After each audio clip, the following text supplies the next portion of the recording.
साथियों, आप सभी को नमस्कार। हम आधुनिक बिहार के इतिहास को पढ़ रहे थे, उसी को कंटिन्यू करेंगे। आज हम कई इंपॉर्टेंट टॉपिक पर डिस्कस करने वाले हैं। सबसे पहले विधानसभा चुनाव जो 1937 में होते हैं, उसके बारे में जानेंगे। तो चलिए देखते हैं आज का पहला टॉपिक। विधानसभा के चुनाव 1937 में होते हैं और इसी चुनाव के बाद भारत में पहला कांग्रेस मंत्रिमंडल का गठन होता है। ये जो चुनाव होते हैं वो भारत सरकार अधिनियम 1935 के तहत होते हैं। भारत सरकार अधिनियम 1935 के तहत प्रांतीय स्वायत्तता को 1937 में लागू किया जाता है, जिसके फलस्वरूप 1937 में 11 प्रांतों में चुनाव होते हैं। बम्बई, मद्रास, मध्य प्रांत, उड़ीसा, बिहार, संयुक्त प्रांत, असम, पश्चिमोत्तर प्रांत, पंजाब, बंगाल और सिंध।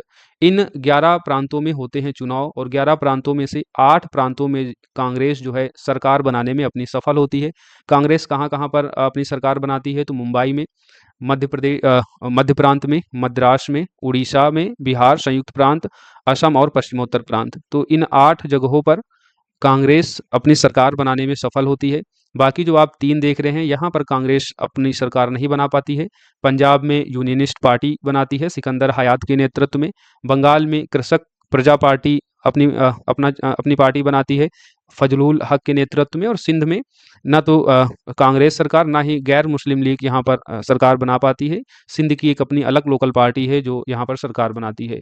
तो आपको ये याद रखना है कि 11 प्रांतों में 1937 के जो विधानसभा के चुनाव होते हैं उसमें से 8 प्रांतों में कांग्रेस सरकार बनाने में सफल हो जाती है। इन 8 प्रांतों के नाम याद होने चाहिए: बम्बई, मद्रास, मध्य प्रांत, उड़ीसा, बिहार, संयुक्त प्रांत, असम और पश्चिमोत्तर प्रांत। उसके अलावा जो शेष 3 प्रांत बच जाते हैं, पंजाब यूनियनिस्ट पार्टी सरकार बनाती है सिकंदर हयात के नेतृत्व में। बंगाल में कृषक प्रजा पार्टी फजलुल हक के नेतृत्व में। और सिंध में भी वहाँ की लोकल पार्टी जो है सरकार बनाती है। इन 8 प्रांतों में जहाँ पर कांग्रेस अपनी सरकार बनाती है, उनमें से भी 5 प्रांतों में जो है कांग्रेस पूर्ण बहुमत जो है प्राप्त करती है। उड़ीसा, मद्रास, मध्य प्रांत, संयुक्त प्रांत और बिहार, ये 5 प्रांत होते हैं जहाँ पर कांग्रेस को पूर्ण बहुमत मिलता है। तो पूर्ण बहुमत मिलने वाले इन 5 प्रांतों में बिहार भी शामिल है। अक्टूबर 1939 में कांग्रेस जो है मंत्रिमंडल से त्यागपत्र दे देती है और त्यागपत्र देने के बाद मुस्लिम लीग जो है मुक्ति दिवस मनाती है 22 दिसंबर 1939 को। अच्छा, ये त्यागपत्र क्यों दिया जाता है? सेकेंड वर्ल्ड वार में ब्रिटिश सरकार द्वारा भारत को युद्ध में शामिल कर लेती है, जिसके विरोध में 31 अक्टूबर 1939 को सभी प्रांतों में कांग्रेस जहां सरकार बनाती है त्यागपत्र दे देती है। राइट, 31 अक्टूबर 1939 को कांग्रेस मंत्रिमंडल के द्वारा त्यागपत्र दिया जाता है। क्यों? क्योंकि सेकेंड वर्ल्ड वार में बिना कांग्रेस मंत्रिमंडल की अनुमति लिए, बिना डिस्कस किए ही भारत को जो है सेकेंड वर्ल्ड वार में शामिल कर लिया जाता है। देन उसी के फलस्वरूप 31 अक्टूबर 1939 को कांग्रेस मंत्रिमंडल के द्वारा त्यागपत्र दिया जाता है। कांग्रेस मंत्रिमंडल के द्वारा त्यागपत्र देने के बाद मुस्लिम लीग मुक्ति दिवस मनाती है 22 दिसंबर 1939 को। क्यों मुक्ति दिवस मनाती है? क्योंकि ये जो 11 प्रांतों में चुनाव होते हैं, इन 11 प्रांतों में से किसी भी प्रांत में मुस्लिम लीग जो है अपनी सरकार नहीं बना पाती है। तो मुस्लिम लीग को खुशी होती है कि कांग्रेस मंत्रिमंडल ने त्यागपत्र दे दिया। तो दोनों बातें याद रखनी है। 31 अक्टूबर 1939 को कांग्रेस मंत्रिमंडल त्यागपत्र देती है और उसी के उपलक्ष्य में मुस्लिम लीग जो है 22 दिसंबर 1939 को मुक्ति दिवस मनाती है। इस तरह अगर आप कांग्रेस मंत्रिमंडल का कार्यकाल देखें तो टोटल 28 माह का कार्यकाल रहता है। जुलाई 1937 में सरकार बनाई जाती है और अक्टूबर 1939 में जो है त्यागपत्र दे दिया जाता है। तो 28 माह याद रखना, 28 माह तक जो है ये कांग्रेस मंत्रिमंडल चलता है। राइट, ये जो चुनाव होते हैं 1937 के विधानसभा चुनाव, इन चुनावों में सीमित वयस्क मताधिकार का प्रावधान रखा गया था। सीमित वयस्क मताधिकार का क्या मतलब है? यानी सभी वयस्क जो है इस चुनाव में मत नहीं दिए थे। सभी वयस्कों को मतदान का अधिकार नहीं था विधानसभा चुनाव 1937 में। किन लोगों को चुनाव का अधिकार दिया गया था? तो उसके लिए कैटेगरी निर्धारित की गई थी। आय, शिक्षा आदि के आधार पर मतदान हुआ। यानी जो पढ़े लिखे और अमीर लोग थे, उन्हीं वयस्कों को जो है विधानसभा चुनाव 1937 में मतदान का अधिकार दिया गया था। सभी व्यक्तियों को मतदान का अधिकार नहीं दिया गया था। तो सीमित वयस्क मताधिकार पर ये चुनाव हुए थे। तो ओवरऑल हमने विधानसभा चुनाव 1937 का कॉन्टेक्स्ट देख लिया है। अब हम लोग बिहार के कॉन्टेक्स्ट में इस टॉपिक को पढ़ेंगे। अच्छा, ये जो क्लासेज हो रही हैं, ये आपको हमारी क्लासेज हमारे यूट्यूब चैनल पर फ्री ऑफ कॉस्ट अवेलेबल हो जाएंगी। इन सभी की क्लासेज की जो पीडीएफ है वो हमारे संकल्प बैच के पेड ग्रुप में प्रोवाइड की जाती हैं। संकल्प बैच के पेड ग्रुप में प्रोवाइड की जाती हैं। तो जिन बच्चों को इन क्लासेस की पीडीएफ चाहिए वो हमारे दिए गए नंबर पर कॉल मैसेज करके जानकारी ले सकते हैं। 63064 73,800 हमारा नंबर है। ये पेमेंट नंबर भी है। फीस हमारी 499 है। इस फीस को करने के बाद आप इसी नंबर पर पेमेंट रिसीविंग भेज देंगे तो आपको इवोक आईएएस की सभी क्लासेस की पीडीएफ मिल जाएंगी, जितनी भी क्लासेज होती हैं, सभी स्टैटिक पोर्शन, करंट अफेयर्स और मेंस क्लासेस की भी, राइट। चलिए अब हम लोग आगे बढ़ते हैं। अब बिहार में देखते हैं विधानसभा चुनाव 1937 के। बिहार में जो चुनाव होता है विधानसभा का, ये 22 से 27 जनवरी 1937 को होता है। हमने अभी बताया कि 11 प्रांतों में जो है चुनाव होते हैं 1937 में, भारत सरकार अधिनियम 1935 के तहत। इन 11 प्रांतों में से 8 प्रांतों में कांग्रेस अपनी सरकार बनाती है और 8 प्रांतों में भी 5 प्रांतों में कांग्रेस को पूर्ण बहुमत मिलता है, जिसमें बिहार भी शामिल होता है। तो बिहार में 22 से 27 जनवरी 1937 को विधानसभा के चुनाव हुए और कुल 152 सीटों पर चुनाव हुए थे, जिसमें से 107 सीटों पर जो है कांग्रेस चुनाव लड़ी थी और 90 से अधिक सीटें, आप ज़्यादातर किताबों में देखेंगे 98 सीटें मिलेंगी, लेकिन कुछ किताबों में या विकिपीडिया में 92 दिया गया है। तो आप लोग याद रखिएगा कि 107 पर कांग्रेस चुनाव लड़ती है 152 सीटों में से बिहार में, और 90 से अधिक सीटें। मोस्ट ऑफ रिलेवेंट फैक्ट ये 98 है, इसको आप लोग याद रखिएगा। लेकिन विकिपीडिया में और कुछ अन्य सोर्स में जो है 92 सीटों का भी हमने आंकड़ा देखा है। तो दोनों चीज़ों को हमने यहाँ पर डिस्कस कर लिया है। मोस्ट ऑफ रिलेवेंट जो आपका डाटा है वो है 98। तो 107 पर कांग्रेस चुनाव लड़ती है और 98 मान के चल रहे हैं कि इतनी सीटें जो है कांग्रेस जीतती है। मुस्लिम लीग जो विधानसभा 1937 में बिहार में जो सीटें जीतती है उनकी संख्या होती है 34, राइट। तो ये आपको याद रखना है, कुल कितनी सीटों पर चुनाव होता है, 152 सीटों पर। 1 अप्रैल 1937 को मोहम्मद यूनिस मुस्लिम इंडिपेंडेंट पार्टी से जो है बिहार के पहले मंत्रिमंडल बनाया जाता है। इस पार्टी के होते हैं ये मोहम्मद यूनिस, मुस्लिम इंडिपेंडेंट पार्टी के, उन्हीं के नेतृत्व में बिहार में पहला मंत्रिमंडल बनाया जाता है 1 अप्रैल 1937 को। कांग्रेस ने इस मंत्रिमंडल का विरोध किया था, क्योंकि हम देख रहे हैं कि कांग्रेस ने पूर्ण बहुमत प्राप्त किया, लेकिन कांग्रेस ने पहली बार बिहार में अपना मंत्रिमंडल नहीं बनाया था, अंतरिम मंत्रिमंडल, बल्कि इसकी जगह पर 1 अप्रैल 1937 को मोहम्मद यूनिस, जो कि मुस्लिम इंडिपेंडेंट पार्टी से थे, इनके नेतृत्व में बिहार में पहला भारतीय मंत्रिमंडल बना था। क्यों कांग्रेस ने अपना अंतरिम मंत्रिमंडल नहीं बनाया था पूर्ण बहुमत पाने के बावजूद भी?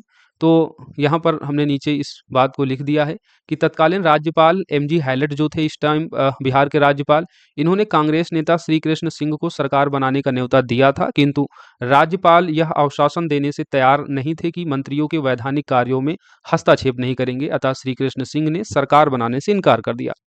यानी बिहार में कांग्रेस को श्री कृष्ण के नेतृत्व में तत्कालीन गवर्नर एमजी हैलेट जो थे, उन्होंने सरकार बनाने का आमंत्रण दिया था, लेकिन राज्यपाल ने ये आश्वासन नहीं दिया था कि मंत्रियों के वैधानिक कार्यों में कोई हस्तक्षेप नहीं किया जाएगा, जिसके कारण श्री कृष्ण के नेतृत्व में जो सरकार बननी थी 1937 के चुनाव के बाद, वो सरकार बनाने से इनकार कर देते हैं और उसकी जगह पर मोहम्मद यूनिस, जो कि किस पार्टी के होते हैं, मुस्लिम इंडिपेंडेंट पार्टी के होते हैं, उनके द्वारा जो है सरकार बनाई जाती है और भारत का पहला मंत्रिमंडल बिहार में बनता है किसके नेतृत्व में, मोहम्मद यूनिस के नेतृत्व में।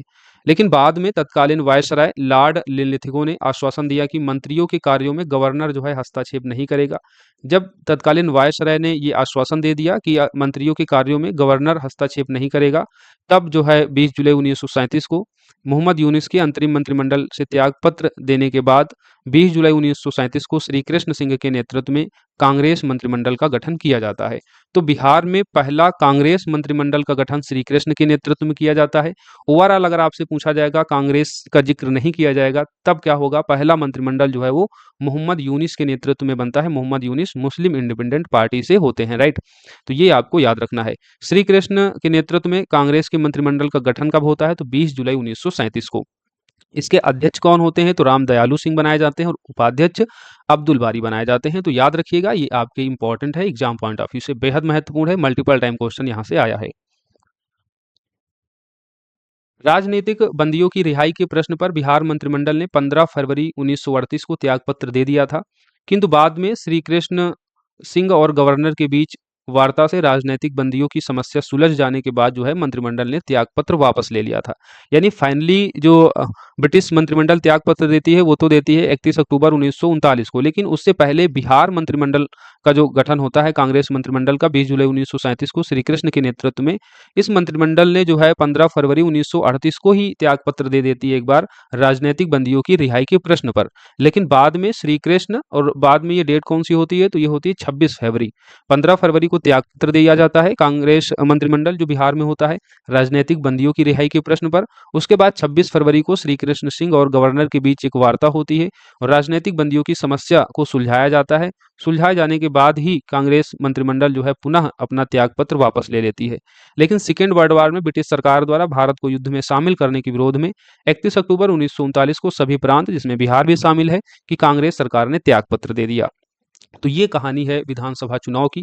अब विधानसभा चुनाव को देख लिया, अब यहाँ पर एक चीज और आप याद कर लीजिए कि बिहार कांग्रेस मंत्रिमंडल द्वारा किए गए कार्य, यानी ये जो 28 माह रहे, इन 28 माह में कांग्रेस मंत्रिमंडल ने कौन से कार्य किए।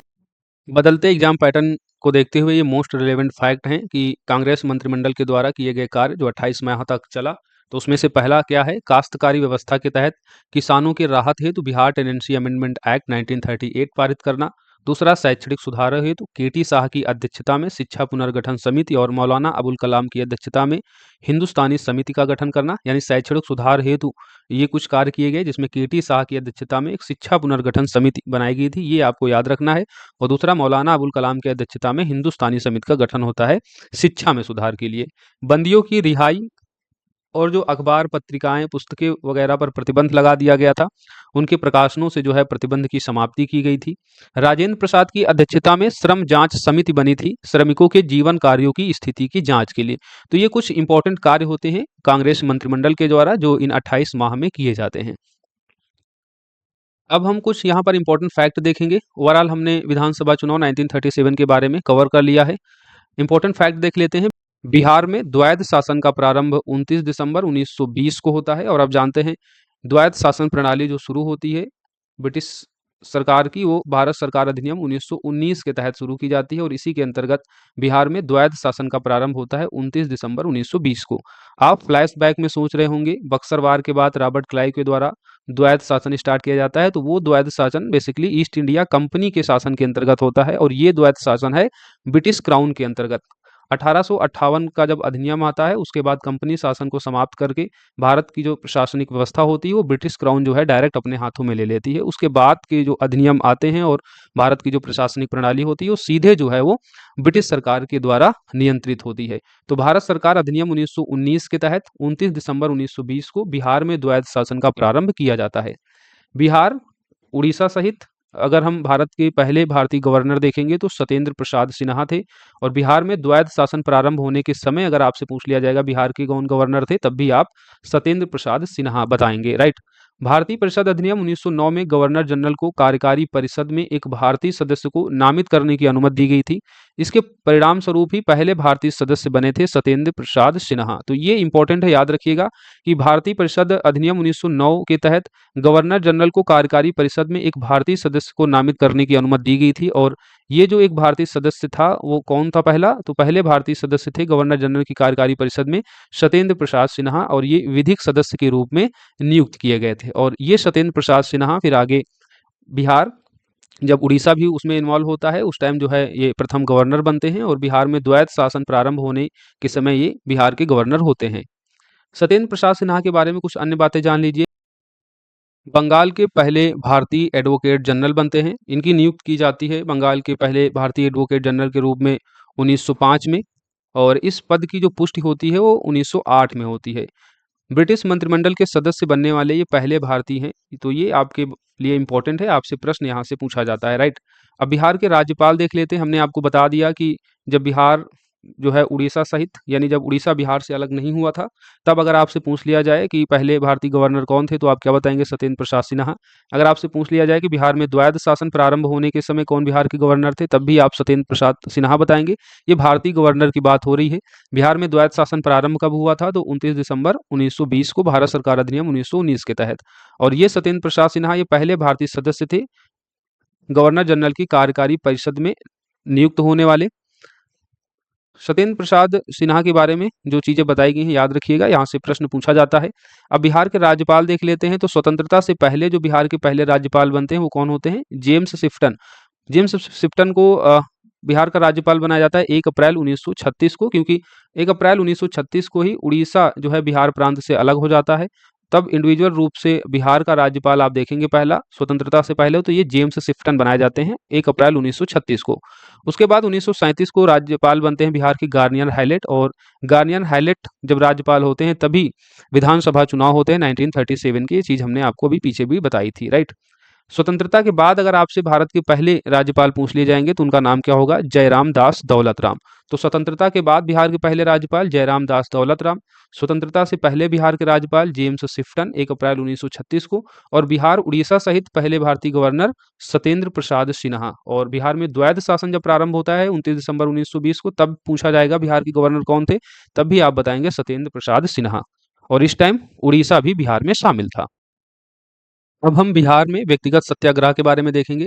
व्यक्तिगत सत्याग्रह आंदोलन को दिल्ली चलो आंदोलन भी कहते हैं। सबसे पहली बात तो आपको यही याद रखनी है कि व्यक्तिगत सत्याग्रह आंदोलन को हम दिल्ली चलो आंदोलन भी कहते हैं। तो सबसे पहले हम ओवरऑल इस टॉपिक को डिस्कस कर लेते हैं, उसके बाद बिहार कॉन्टेक्स्ट को देख लेंगे।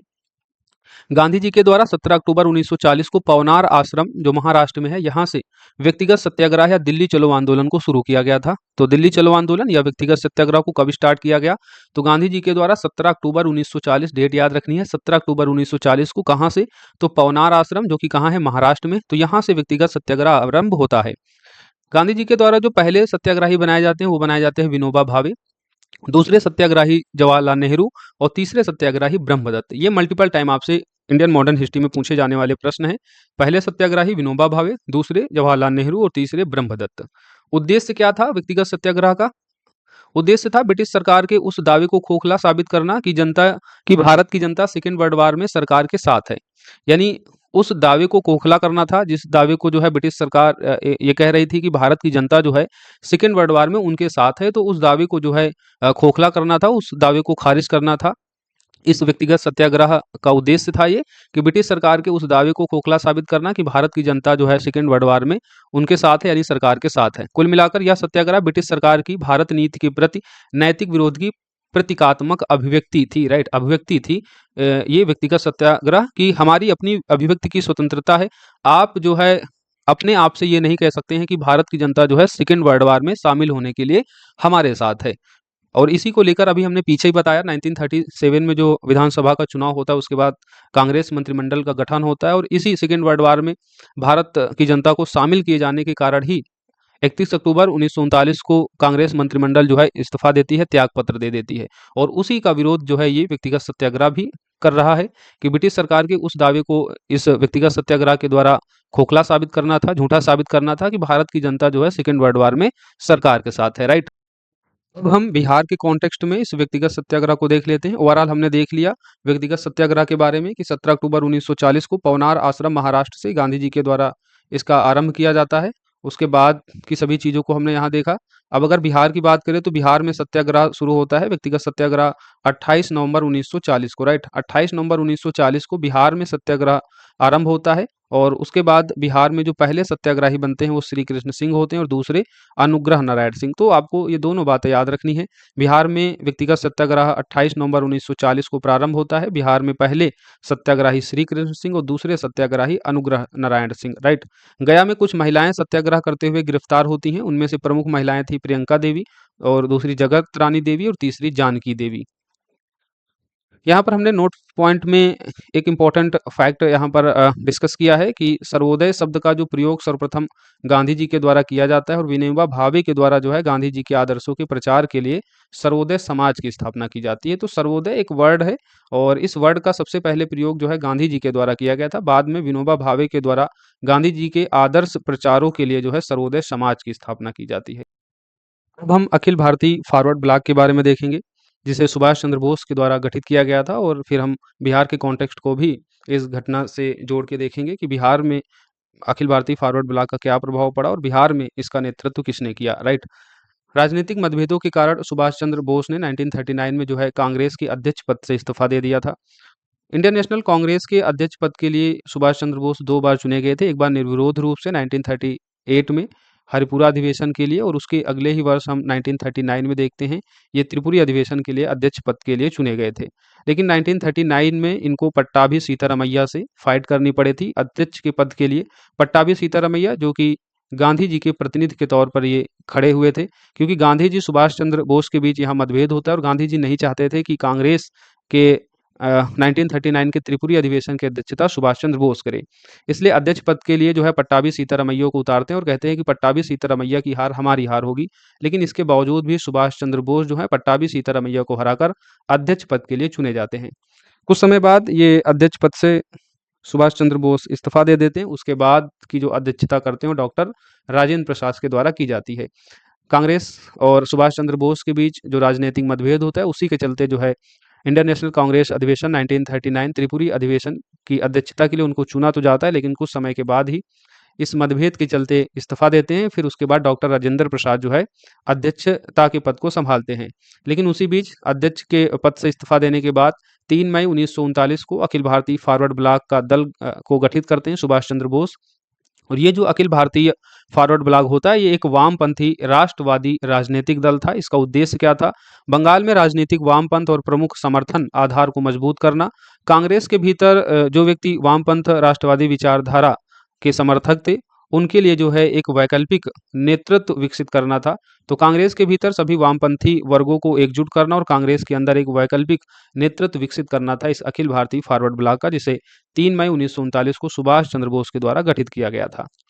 बिहार में अगर हम बात करें फॉरवर्ड ब्लॉक के नेता के रूप में, तो सीलभद्र याजी थे। याद रखिएगा, बिहार में जो फॉरवर्ड ब्लॉक का नेतृत्व किया वो किसने किया था?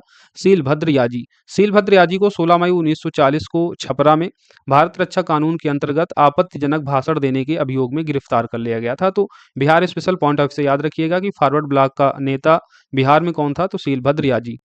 अब हम इसके बाद भारत छोड़ो आंदोलन को डिस्कस करेंगे, लेकिन उससे पहले कुछ इंपॉर्टेंट फैक्ट यहाँ डिस्कस कर लेते हैं जो आपके एग्जाम पॉइंट ऑफ व्यू से बेहद महत्वपूर्ण है। 1941 में मुस्लिम लीग के द्वारा 23 मार्च को पाकिस्तान दिवस और हिंदू महासभा के द्वारा 27 अप्रैल 1941 को ही पाकिस्तान विरोध दिवस मनाए जाने के कारण बिहार शरीफ में भयंकर सांप्रदायिक दंगे होते हैं। बिहार शरीफ के सांप्रदायिक दंगे पर गांधी जी ने शांति की अपील करते हुए कहा भी था कि बिहार ही ऐसा प्रांत है जो अभी हमें रास्ता दिखा सकता है, हमारे लिए एक उदाहरण बन सकता है हिंदू मुस्लिम एकता का। तो ये आपको याद रखना है। 28 फरवरी 1940 को मजदूरों की समस्या पर जमशेदपुर में दिए गए भाषण के कारण भारतीय रक्षा कानून के तहत लोकनायक जयप्रकाश नारायण को गिरफ्तार किया जाता है। तो 18 फरवरी 1940 को लोकनायक जयप्रकाश नारायण को गिरफ्तार क्यों किया जाता है? ये गिरफ्तार किया जाता है मजदूरों की समस्या पर जमशेदपुर में दिए गए भाषण के कारण। भारतीय रक्षा कानून के तहत लोकनायक जयप्रकाश नारायण को गिरफ्तार करके 6 माह की सजा दी जाती है और इस सजा का विरोध किया जाता है समाचार पत्र सर्चलाइट और इंडियन नेशन के द्वारा। सर्चलाइट के बारे में आपके एग्जाम में पूछा जाता है, नेक्स्ट टाइम भी पूछा गया था। तो याद रखिएगा, सर्चलाइट पटना से प्रकाशित होने वाला एक अंग्रेजी समाचार पत्र था। इसे 1918 में सचिदानंद सिन्हा के द्वारा शुरू किया गया था। आप कहीं कहीं देखेंगे इसका प्रकाशन जो है मुरली मनोहर प्रसाद के द्वारा किया गया था, जो कि सही फैक्ट नहीं है। मुरली मनोहर प्रसाद जो थे इसके संपादक थे, ना कि इसका प्रकाशन इन्होंने शुरू किया था, राइट। तो याद रखिएगा, सर्चलाइट सचिदानंद सिन्हा ने 1918 में सर्चलाइट का प्रकाशन शुरू किया और मुरली मनोहर प्रसाद जो है उसके संपादक बने थे।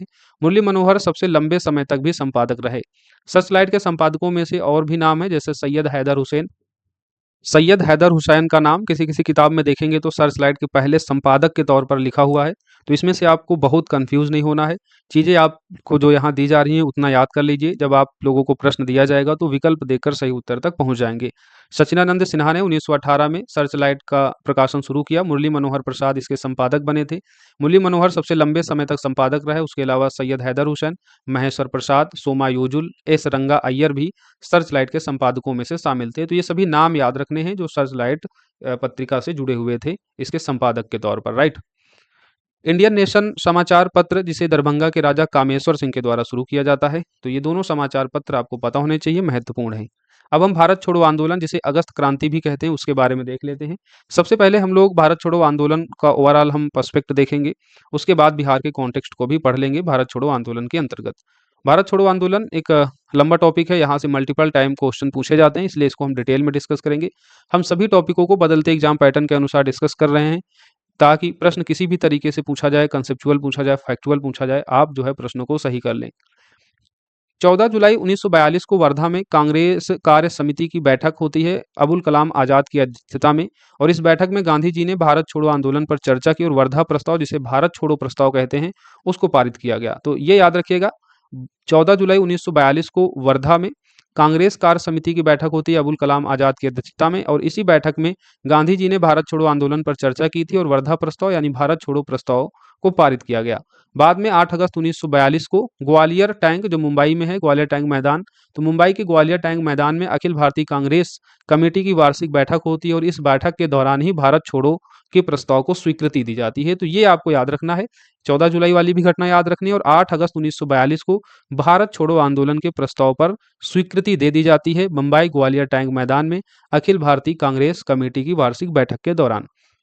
और उसके बाद गांधी जी इसी ग्वालियर टैंक मैदान, चूंकि ग्वालियर टैंक मैदान से ही भारत छोड़ो आंदोलन के प्रस्ताव को स्वीकृति दी गई, इसलिए हम ग्वालियर टैंक मैदान को अगस्त क्रांति मैदान भी कहते हैं। भारत छोड़ो आंदोलन को हम अगस्त क्रांति कहते हैं इसलिए, राइट।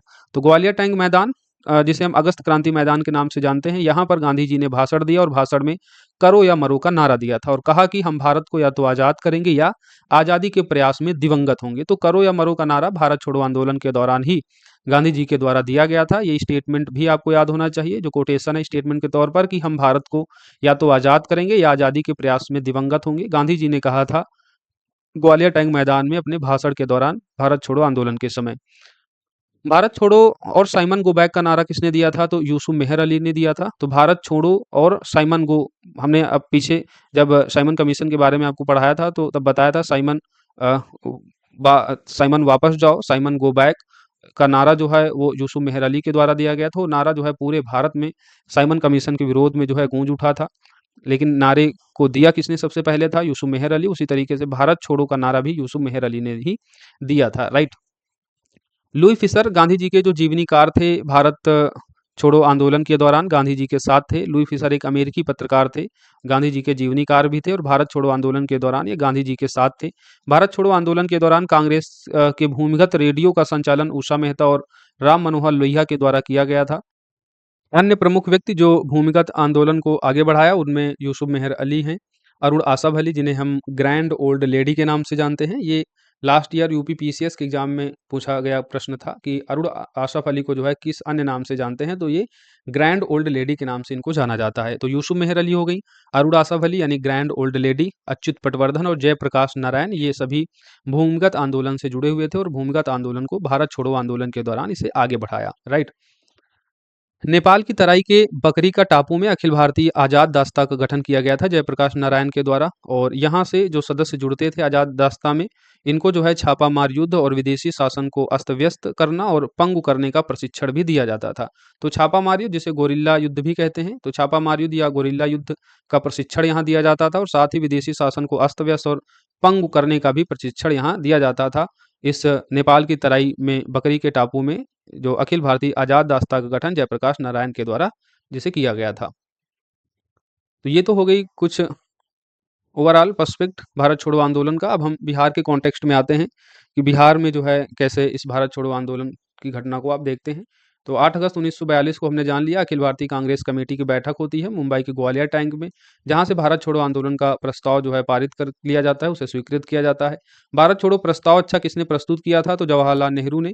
प्रस्ताव का आलेख गांधी जी ने बनाया था और वल्लभ भाई पटेल ने इस प्रस्ताव का समर्थन किया था। हिंदू महासभा, मुस्लिम लीग, कम्युनिस्ट पार्टी ऑफ इंडिया और यूनियनिस्ट पार्टी ऑफ इंडिया जो है भारत छोड़ो आंदोलन का समर्थन नहीं किया था। ये सभी चीज़ें आपके एग्जाम में पूछी जाती हैं, तो इनको ध्यान से देखिए, पढ़िए और इनका रिवीजन कीजिएगा। पीडीएफ आपको हमारे संकल्प बैच के पेड ग्रुप में मिल जाता है। 6306473800 हमारा नंबर है। इस नंबर पर कॉल या मैसेज करके आप जो है पीडीएफ प्राप्त कर सकते हैं। फीस केवल 499 है संकल्प बैच की, जहां पर आपको ईवोक आईएएस के द्वारा 70 बीपीएससी डेडिकेटेड संकल्प बैच की जितनी भी क्लासेस की पीडीएफ है, सभी सब्जेक्ट की आपको यहाँ पर प्रोवाइड कर दी जाएगी 499 फीस में मात्र। 9 अगस्त 1942 को ऑपरेशन जीरो आवर चलाया जाता है और इस ऑपरेशन जीरो के तहत ही गांधी जी समेत जो है कांग्रेस के अधिकांश बड़े नेताओं को गिरफ्तार कर लिया जाता है। तो याद रखिएगा, ऑपरेशन जीरो आवर 9 अगस्त 1942 को चलाया जाता है भारत छोड़ो आंदोलन के दौरान ही ब्रिटिश सरकार के द्वारा, जिसके अंतर्गत गांधी समेत कांग्रेस के अधिकांश शीर्ष नेताओं को गिरफ्तार किया जाता है। अब एक तरफ हमने यहाँ पर गिरफ्तार नेताओं के नाम और दूसरी तरफ गिरफ्तार करके उनको किस स्थान या किस जेल में रखा जाता है वो यहाँ पर दिया गया है, और ये आपके एग्जाम के लिए इंपॉर्टेंट है, पूछा जाता है। तो गांधी जी, कस्तूरबा गांधी, सरोजनी नायडू और सरोजनी नायडू को गिरफ्तार करके पूना के आगा खां पैलेस में रखा जाता है। नेहरू को जो है अल्मोड़ा जेल में रखा जाता है, नेहरू को अल्मोड़ा जेल में रखा जाता है, अबुल कलाम आज़ाद को बांकुड़ा जेल में, राजेंद्र प्रसाद को बांकीपुर जेल में 9 अगस्त को राजेंद्र प्रसाद को, वहीं श्री कृष्ण सिंह को 10 अगस्त, अनुग्रह नारायण को जो है 11 अगस्त को गिरफ्तार करके सभी को बांकीपुर जेल में रखा जाता है। तो ये सभी बिहार की पर्सनालिटी हैं, राजेंद्र प्रसाद, श्री कृष्ण सिंह, अनुग्रह नारायण सिंह और जगत नारायण लाल, इनके बारे में पूछा भी जा चुका है। तो इन सभी को जो है भारत छोड़ो आंदोलन के दौरान गिरफ्तार करके बांकीपुर जेल में रखा गया था। वहीं जयप्रकाश नारायण को हजारीपुर जेल में रखा गया था। योगेंद्र शुक्ला के बारे में पूछा जा चुका है, तो योगेंद्र शुक्ला को बक्सर जेल में रखा गया था। कहाँ? बक्सर जेल में रखा गया था। इनको 4 दिसंबर को गिरफ्तार किया जाता है मुजफ्फरपुर में, उसके बाद पटना लाया जाता है, फिर पटना से इनको जो है बक्सर जेल भेज दिया जाता है योगेंद्र शुक्ला को। कुछ अन्य प्रमुख नेताओं को गिरफ्तार किया जाता है जिनको जो है अहमदनगर दुर्ग में रखा जाता है। तो ये आपको याद रखना है, यहाँ से प्रश्न पूछा जाता है। 11 अगस्त 1942 को छात्रों के एक जुलूस ने पटना में सचिवालय भवन के पूर्वी गेट पर राष्ट्रीय ध्वज फहराया और तत्कालीन जिलाधिकारी डब्ल्यू आर्चर के आदेश पर पुलिस ने निहत्थे छात्रों पर गोली चलाई, जिससे 7 छात्र शहीद हो गए थे। इंपॉर्टेंट ये स्टेटमेंट है, याद रखिएगा। डेट सहित 11 अगस्त 1942 की डेट होती है जिस दिन छात्रों के जुलूस ने पटना में जो है पटना में सचिवालय भवन के पूर्वी गेट पर राष्ट्रीय ध्वज फहराया, और राष्ट्रीय ध्वज फहराने के कारण ही तत्कालीन जो जिलाधिकारी थे डब्ल्यू आर्चर, इनके द्वारा जो है इनके आदेश से पुलिस ने उन निहत्थे छात्रों पर गोली चला दी, जिससे जो है 7 छात्र ऑन द स्पॉट जो है उसी स्थान पर शहीद हो गए थे, जिनमें शामिल थे उमाकांत, सतीश प्रसाद, देवीपत चौधरी, रामानंदन सिंह, राजेंद्र सिंह, राम गोविंद सिंह और जगपत कुमार। तो ये 7 छात्र हैं जो शहीद हो गए थे 11 अगस्त 1942 को पटना में सचिवालय भवन के पूर्वी गेट पर राष्ट्रीय ध्वज फहराए जाने के संबंध में, जब तत्कालीन जिलाधिकारी डब्ल्यू आर्चर के आदेश पर जो है इन निहत्थे छात्रों पर गोली चलाई गई थी। 13 अगस्त 1942 को कटिहार थाने पर झंडा फहराते समय 13 वर्षीय बालक ध्रुव कुमार को पुलिस थाने पर झंडा फहराने के प्रयास में गोली मार दी गई थी। तो 13 अगस्त को जो है 13 अगस्त 1942 को 13 वर्षीय बालक ध्रुव कुमार पर जो है गोली चलाकर जो है मार दिया जाता है। क्यों मार दिया जाता है? क्योंकि इसने जो है कटिहार पुलिस थाने पर झंडा फहराने का प्रयास किया था। भागलपुर में जो है अगस्त क्रांति का नेतृत्व छात्रों ने ही किया था, राइट। कटिहार थाना को किस डिस्ट्रिक्ट में मिलेगा? तो भागलपुर में। तो भागलपुर में जो भारत छोड़ो आंदोलन या अगस्त क्रांति का नेतृत्व किया गया वो किसके द्वारा? छात्रों के द्वारा। अब कुछ इंपॉर्टेंट फैक्ट देख लेते हैं भारत छोड़ो आंदोलन से जुड़े हुए। डॉक्टर राजेंद्र प्रसाद को 9 अगस्त 1942 को ऑपरेशन जीरो आवर के तहत तत्कालीन जिलाधिकारी डब्ल्यू आर्चर के द्वारा गिरफ्तार करके बांकीपुर जेल भेज दिया जाता है। कहाँ इनको भेज दिया जाता है? बांकीपुर जेल इनको भेज दिया जाता है, डॉक्टर राजेंद्र प्रसाद को। भारत छोड़ो आंदोलन के दौरान बलदेव सहाय ने महाधिवक्ता की पद से त्यागपत्र दे दिया था। तो याद रखिएगा, इंपॉर्टेंट है। भारत छोड़ो आंदोलन के दौरान किसने महाधिवक्ता पद से त्यागपत्र दिया था? तो बलदेव सहाय। 9 नवंबर 1942 को जयप्रकाश नारायण हजारीबाग जेल से भागने में सफल रहते, हमने ऊपर बताया। जयप्रकाश नारायण को हजारीबाग जेल में रखा जाता है और ये हजारीबाग जेल से भागने में सफल हो जाते हैं 9 नवंबर 1942 को। और इनके साथ योगेंद्र नाथ शुक्ल, सूरज नारायण सिंह, रामनंदन सिंह, शालिग्राम सिंह और गुलाब चंद्र गुप्त भी भागते हैं। योगेंद्र शुक्ल को पुनः 4 दिसंबर 1942 को बाल गोविंद सिंह के साथ मुजफ्फरपुर में गिरफ्तार किया जाता है और 7 दिसंबर को योगेंद्र शुक्ला को पटना लाया जाता है। ये आपके एग्जाम में पूछा जा चुका है कि 7 दिसंबर को योगेंद्र शुक्ला को गिरफ्तार करके कहाँ लाया जाता है? तो पटना लाया जाता है। गिरफ्तार कहाँ इनको किया जाता है? 4 दिसंबर को मुजफ्फरपुर में। बक्सर जेल भेज दिया जाता है, पटना लाया जाता है, फिर इनको बक्सर जेल भेज दिया जाता है। जेल में ये 1944 में भूख हड़ताल भी करते हैं, राइट, योगेंद्र शुक्ल। तो याद रखिए कि इनके बारे में एग्जाम में कई बार पूछा जा चुका है। मार्च 1943 में आजाद दास्ता, जिसे हम स्वतंत्रता ब्रिगेड भी कहते हैं, तो चाहे आजाद दास्ता दे या स्वतंत्रता ब्रिगेड दे, दोनों का मतलब सेम ही है। मार्च 1943 में स्वतंत्रता ब्रिगेड यानी आजाद दस्ता के अखिल भारतीय केंद्र और बिहार प्रांतीय कार्यालय का गठन जयप्रकाश नारायण के द्वारा नेपाल में किया गया। आजाद दस्ता का संचालन नेपाल में कोसी नदी के दलकरो के टापू नामक स्थान से किया जाता है और यहाँ पर डॉक्टर राम मनोहर लोहिया संचार एवं प्रचार विभाग का निर्देशन करते हैं। वहीं सरदार नित्या सिंह के द्वारा जो है आजाद दास्ता के मुख्य प्रशिक्षक के तौर पर ये कार्य करते हैं। बिहार में गठित एक अलग से आजाद दास्ता परिषद बनाई गई थी जिसके संयोजक थे सूरज नारायण सिंह। जयप्रकाश नारायण को राष्ट्रीय स्तर के नेता की पहचान जो है इसी भारत छोड़ो आंदोलन के संदर्भ में ही मिली थी। आपसे पूछा जाने वाला प्रश्न है, याद रखिएगा। जेपी नारायण को राष्ट्रीय स्तर के नेता की पहचान कब मिली? तो भारत छोड़ो आंदोलन के सक्रिय योगदान के कारण। बिहार में बिहपुर की घटना, बिहपुर भागलपुर में है। बिहपुर की घटना संबंधित है भारत छोड़ो आंदोलन से। बिहपुर घटना में क्या होता है? बिहपुर घटना में हम देखते हैं, बिहपुर जो कि भागलपुर में है, यहाँ पर राजेंद्र प्रसाद के ऊपर जो है अंग्रेजों के द्वारा लाठी चलाई जाती है और इसी को हम बिहपुर घटना के नाम से जानते हैं। तो ये बिहपुर घटना किससे संबंधित है? भारत छोड़ो आंदोलन। तो भारत छोड़ो आंदोलन के दौरान राजेंद्र प्रसाद के ऊपर बिहपुर में जो है अंग्रेजों के द्वारा लाठी चलाई जाती है और इसे हम बिहपुर घटना के नाम से जानते हैं। तो आपसे पूछा जाने वाला प्रश्न है कि बिहपुर घटना किससे संबंधित है? तो भारत छोड़ो आंदोलन से। बिहार के गुप्त क्रांतिकारी आंदोलन का जो नेतृत्व किया था वो सियाराम दल ने स्थापित किया था। ये भी इंपॉर्टेंट है। बिहार के गुप्त क्रांतिकारी आंदोलन का नेतृत्व सियाराम दल ने स्थापित किया। मई 1943 में जयप्रकाश नारायण, डॉक्टर लोहिया और श्यामानंद, कार्तिक प्रसाद, ब्रजकिशोर, बैद्यनाथ झा को नेपाल सरकार के द्वारा जो है गिरफ्तार करके हनुमान नगर जेल में रखा गया। अभी हमने पीछे देखा कि नवंबर 1942 में जेपी नारायण जो है हजारीबाग जेल से भागने में सफल होते हैं, लेकिन उसके बाद मई 1943 में इनको जो है नेपाल सरकार के द्वारा गिरफ्तार कर लिया जाता है। जयप्रकाश नारायण, इसके साथ लोहिया और श्यामनंद, कार्तिक प्रसाद, ब्रजकिशोर, वैद्यनाथ झा, इन सभी को गिरफ्तार किया जाता है और हनुमान नगर जेल में रखा जाता है। सरदार नित्यानंद सिंह और सूरज नारायण के नेतृत्व में क्रांतिकारियों का एक जत्था हनुमान नगर जेल में जाता है और जेपी नारायण और अन्य बंदियों को छुड़ा देता है। दिसंबर 1943 को जयप्रकाश नारायण पुनः मुगलपुरा में गिरफ्तार किए जाते हैं, लेकिन जनवरी 1945 को जयप्रकाश नारायण को लाहौर किले से आगरा जेल भेज दिया जाता है। आगरा कहाँ है? यूपी में है। तो जनवरी 1945 में जयप्रकाश नारायण को कहाँ भेज दिया जाता है? आगरे की जेल में भेज दिया जाता है लाहौर से। और फिर उसके बाद गांधी जी ब्रिटिश सरकार पर दबाव बनाते हैं। ब्रिटिश सरकार पर दबाव बनाते हुए कहते हैं कि गांधी जी तब तक जो है ब्रिटिश सरकार से वार्ता नहीं करेंगे जब तक जयप्रकाश नारायण, राम मनोहर लोहिया को रिहा नहीं कर दिया जाता है। तो गांधी जी के दबाव के कारण ही 11 अप्रैल 1946 को जयप्रकाश नारायण और डॉक्टर राम मनोहर लोहिया को रिहा किया जाता है। तो ये आपको याद रखना है। बिहार प्रांतीय आजाद दस्ते का नेतृत्व हमने आपको बता ही दिया, सूरज नारायण सिंह के अधीन था। आजाद दास्ता के निर्देशक कौन थे? तो बाबू श्याम सुंदर प्रसाद थे। बाबू श्याम सुंदर प्रसाद थे आजाद दास्ते के निर्देशक के तौर पर। वहीं बिहार प्रांतीय आजाद दस्ते का नेतृत्व सूरज नारायण के द्वारा।